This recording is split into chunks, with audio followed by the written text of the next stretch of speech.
This presentation, Fundamentals of Effective Motivation, is brought to you by the Office of Formation and Discipleship within the Catholic Archdiocese of Atlanta. Hello and welcome. My name is Bill Clark. I'll be your presenter for the program.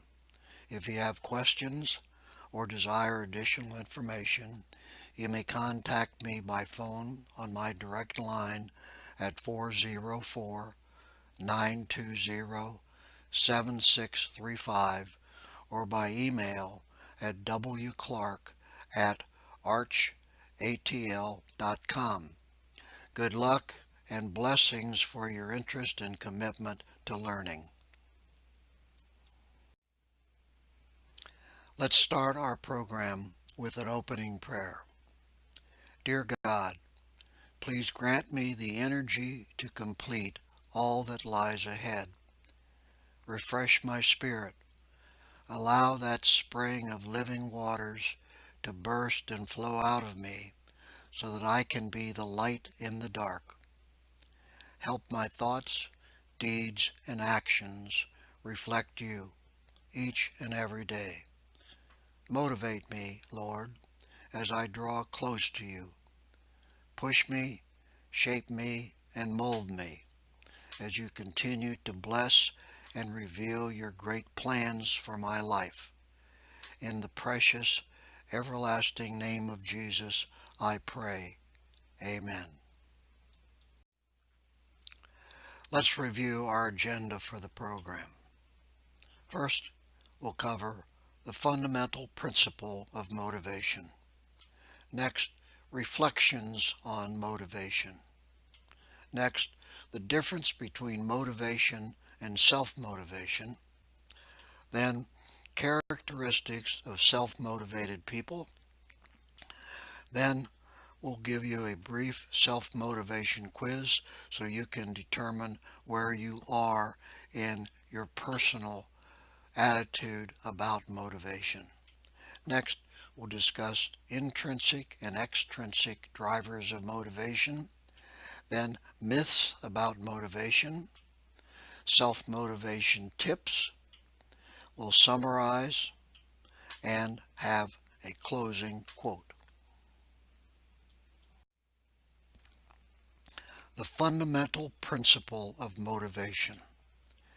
If you remember nothing else from this presentation, remember this one principle, and it will be worth the time spent. Whether the motivator or the person being motivated, the most important thing to know about motivation is no one can motivate another person. Let me repeat. Sounds strange, but no one can motivate another person. You can force people to do things, but you can't motivate them. All you can do is provide the incentives and the environment to help enable people to motivate themselves. So it's not about motivating people, it's about having them motivate themselves. That's the fundamental principle of motivation. Let's review some reflections on motivation. Every parent has attempted to motivate their children to behave. Every teacher has tried to motivate students to study. Every manager has tried to motivate colleagues to perform.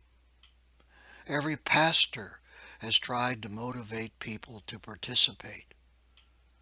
How successful have these attempts been? They're good intentions, but probably spotty results. There is an important reality about motivation. The world around us would have us believe that we must learn how to motivate people. We're taught how to use motivators and incentives. The bottom line is simply this: motivation has to come from the inside of a person, not from the outside. The issue is simply this: motivation versus self-motivation. You can provide incentives and threats, possibly, in an attempt to motivate people. Unless the person wants to do something, there is little you can do to motivate them. It took me several decades of parenting and managing people to learn this reality. What then is motivation? Motivation is an internal drive that allows a person to initiate and complete a task. Motivation is always, it must be internal. It must come from the inside of you in order to work. You can't ask or demand that people be motivated. Let me give you some examples of failed attempts to motivate people. Consider the alcoholic or drug addict. There is no recovery program that will work until the addicted first admits they have a problem and develops an internal motivation to kick the habit. For instance, in Alcoholics Anonymous, when a person gets up to speak, they always address the audience by saying, "Hello, my name is so-and-so. I am an alcoholic." That is their admission of the problem, which is the first step towards recovery. Consider the worker, for instance, who is perpetually late. All the reprimands and motivations in the world do not work until the person makes an internal commitment to arrive on time.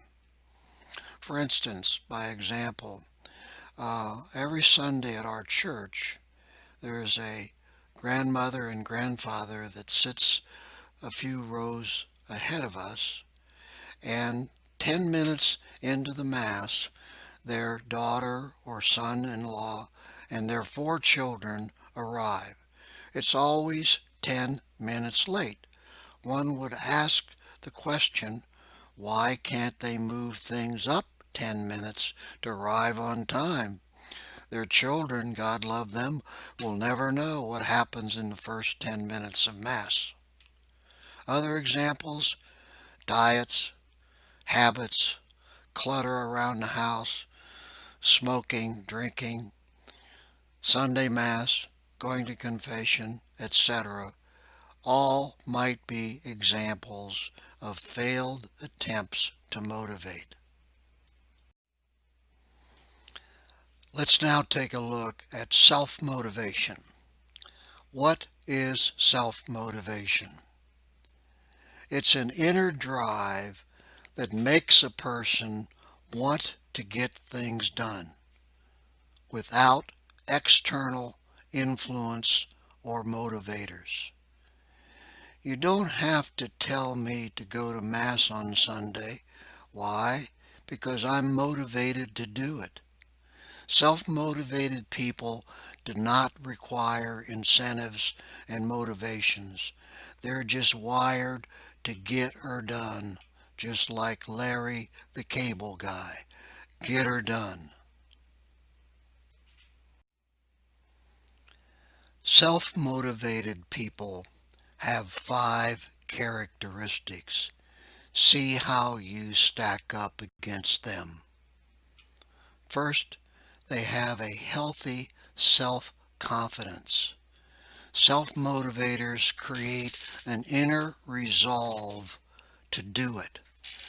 For example, Mike Phelps won 23 gold medals in 3 different Olympics.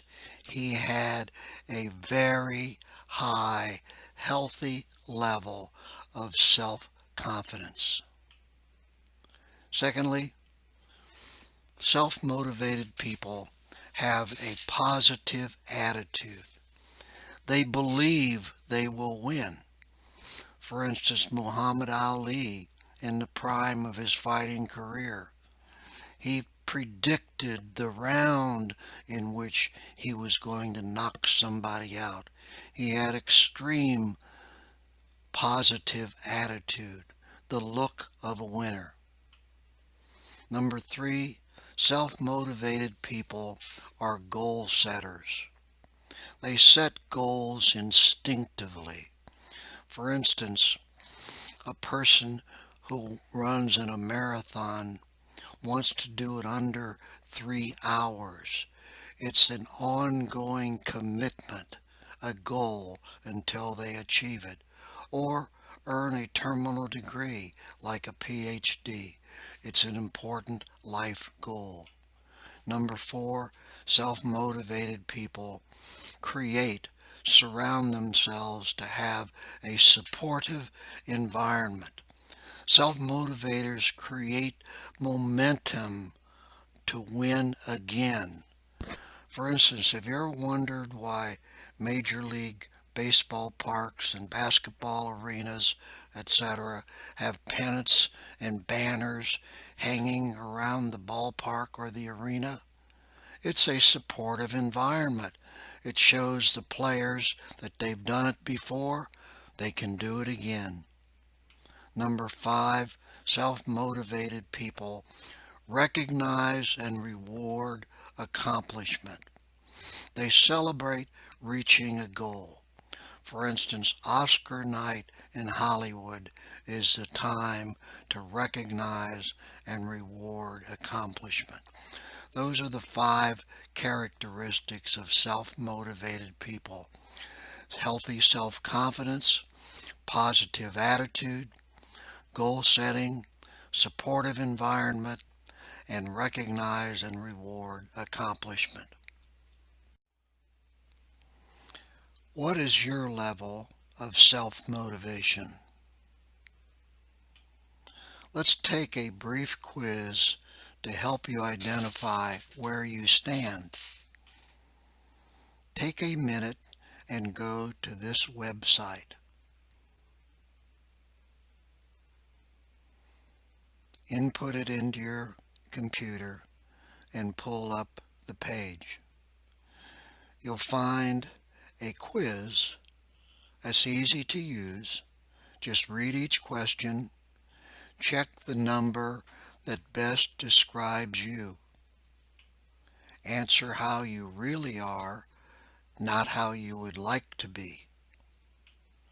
Then, when you're done, total your score. Use the matrix to evaluate your results. The results are only indicators, but you can use them to identify areas that you need to improve. So take your time, do the quiz, read through the responses, and determine where you stand. Let's take a closer look at the intrinsic drivers of motivation. In other words, those things which are inside a self-motivated person which makes them self-motivated. So it's the individual's motivational stimuli, their internal desires that shape their behavior. We all have them. A self-motivated person uses one or more of these stimuli to drive their actions. For instance, a person may desire to have acceptance to feel that they are accepted, that they belong, which is their motivation or one of their motivations to be self-motivated. Another is curiosity, where they have a desire to be in the know. They want to be on the inner circle of people in a group. So that motivates them to be more self-motivated. Next is honor. They desire to build or to have a good reputation amongst their peers, which is an intrinsic driver. Next is independence, the desire to feel self-sufficient on their own, able to make out for themselves in life.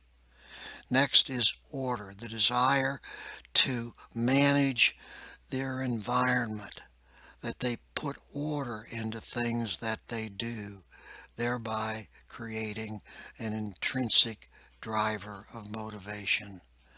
Next is power, the desire to control their own destiny, to be in charge.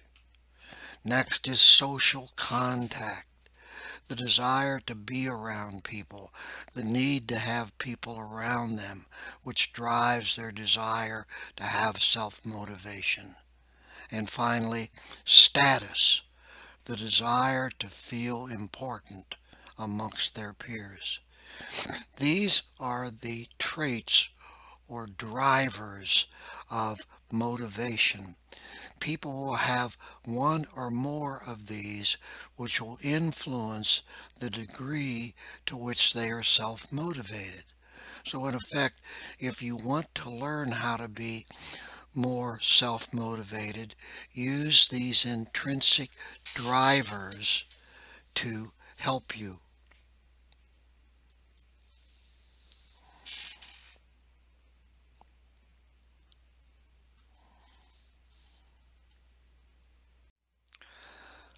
Let's now look at the other side of the coin and review extrinsic drivers of motivation, or stimuli that comes from outside sources. In other words, these are the things that other people can do that tend to motivate others. First, money and bonuses.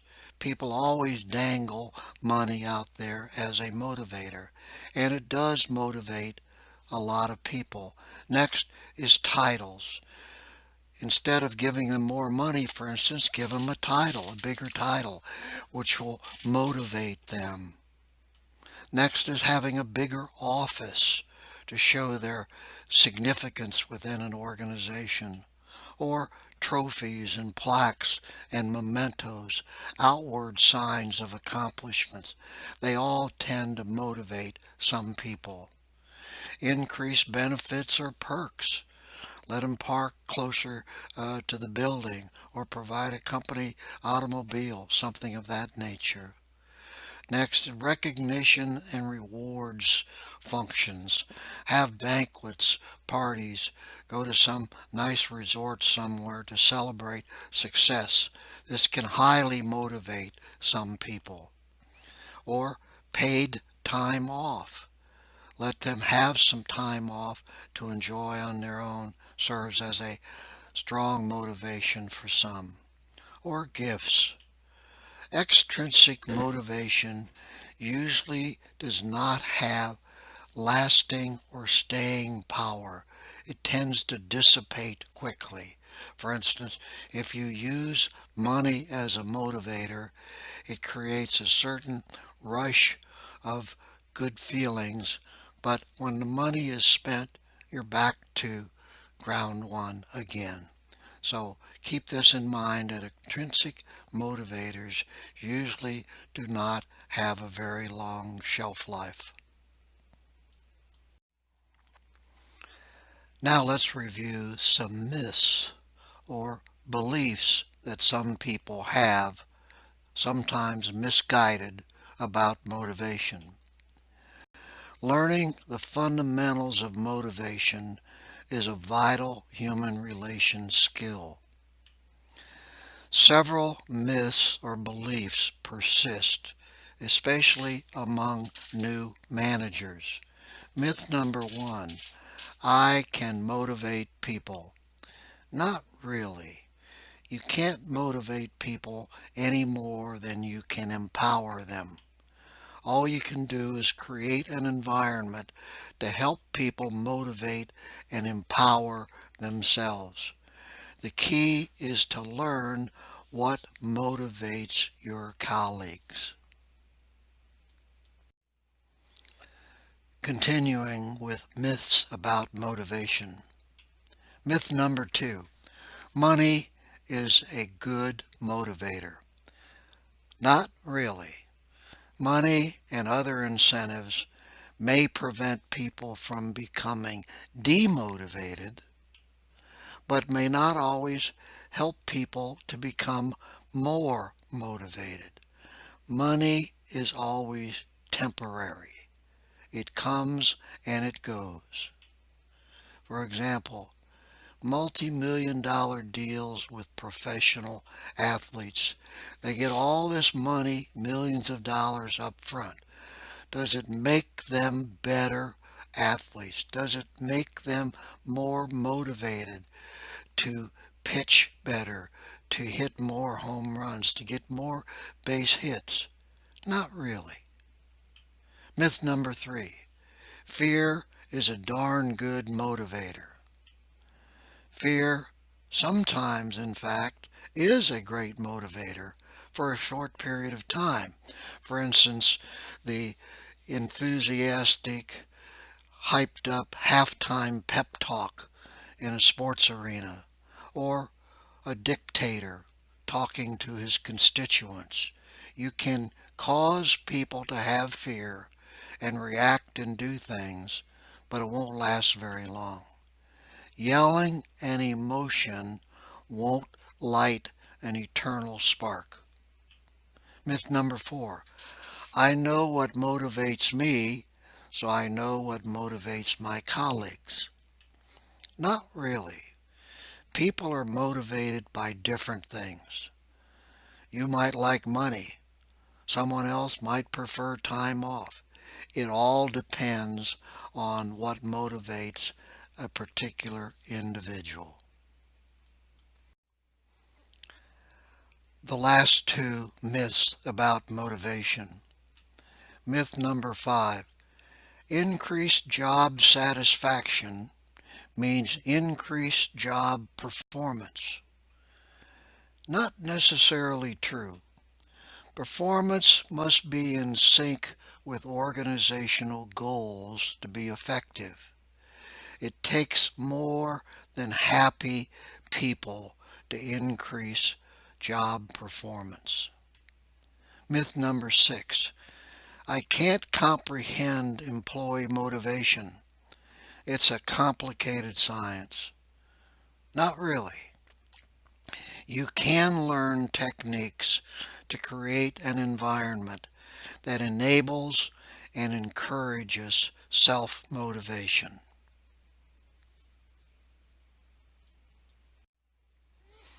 Now let's take a look at some self-motivation tips. The key point is that self-motivation is essential for success in anything you do. You must learn how to motivate yourself. Don't depend upon external or extrinsic motivators. Tips to build self-motivation. Number one, have a cause. Have something that inspires you. For example, to be number one. You can be number one for a brief period of time, but the real self-motivated person wants to be number one all the time. Secondly, have a big dream. Develop a strong visual image of a future condition that you strive to achieve. Your dream is your goal. For instance, to own your own business. Big enough to inspire you, For instance, to have a private audience with the Pope. Realistic but challenging, to achieve an advanced degree, a promotion, to become a vice president or the president of an organization. To stretch your ability beyond your comfort zone. Think really big, like world peace.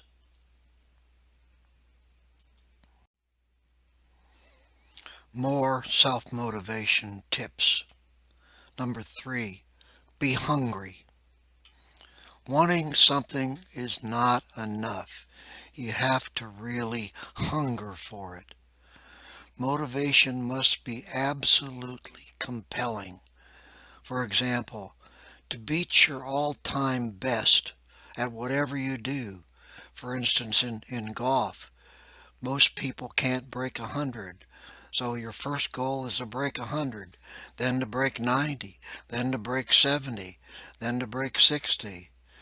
It's always a hungry, competitive goal. Or what you do with your exercise routine, or your output in the office. Set a goal. Hunger for it. Next, run your own race. Comparing yourself with others can demotivate. For instance, not everybody can run a marathon. Not everybody can compete at very high levels. So don't end up demotivating yourself by setting a goal which is not possible for you to achieve. The only competitor you have to beat is yourself. Number 5, take one more step. A winner goes the extra step or mile. For instance, the psychology of a marathon runner is to run 26.2 miles for as fast and as effective as they can. Some years back, a great runner, Alberto Salazar, was running in the New York City Marathon. He was way ahead of his competition after 23 or 24 miles. The commentator was saying he's got this one wrapped up when suddenly he slowed down noticeably. And they said, they used the term, he hit the wall, which means he's exceeded his capacity, his endurance. Suddenly, Salazar looked down at his watch, admitted later that he had temporarily fallen asleep. He had lost his edge. What he did next was remarkable. He ran the 24th or 25th mile in a little bit over 4 minutes. An unthinkable accomplishment. So, take one more step. Winners have the courage to continue. For instance, New England Patriots in their recent Super Bowl win over the Atlanta Falcons were down 28-3, but came back and won. Take one more step. Focus on taking that one more step forward. The last self-motivation tip. Number 6, let go of the past. One of the best demotivators is dwelling on the past. You have to leave your past behind. Whatever you did or did not do, there is nothing you can do to change it. Move on. Finish each day and be done with it. You have done what you could. Quote by Ralph Waldo Emerson. So, let go of the past. Learn from these self-motivation tips so that you too can increase your level of self-motivation. Lessons to be learned from this presentation. First, if you are self-motivated, or you manage self-motivated people, or are around self-motivated people, Identify a goal and let them perform. Get out of their way. Back off. Let them do it. Second, if you are not self-motivated, or you manage or are around people who are not self-motivated, identify the extrinsic or external motivators that will enable each colleague to become motivated. So, two lessons to be learned. If you're around self-motivated people, point out a direction, a goal, and let them have at it. Back off. If you're not self-motivated or around people who aren't, provide them with the appropriate extrinsic motivations to help them get their job done. In summary, let me repeat the initial thought. Whether the motivator or the person being motivated, the most important thing to remember about motivation is no one can motivate another person. No one can motivate another person. You can force people to do things, but you can't motivate them. All you can do is provide the incentives and the environment to enable people to motivate themselves. A closing quote by Dr. Stephen R. Covey. Motivation is a fire from within.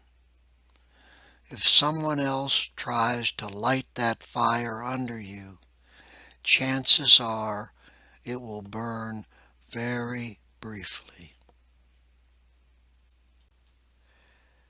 If you have any questions or desire additional information, you can contact me, Bill Clark, on my direct line at 404-920-7635 or by email at wclark@archatl.com. Thank you. Gracias. Thank you also for your time and your commitment to your personal and professional development.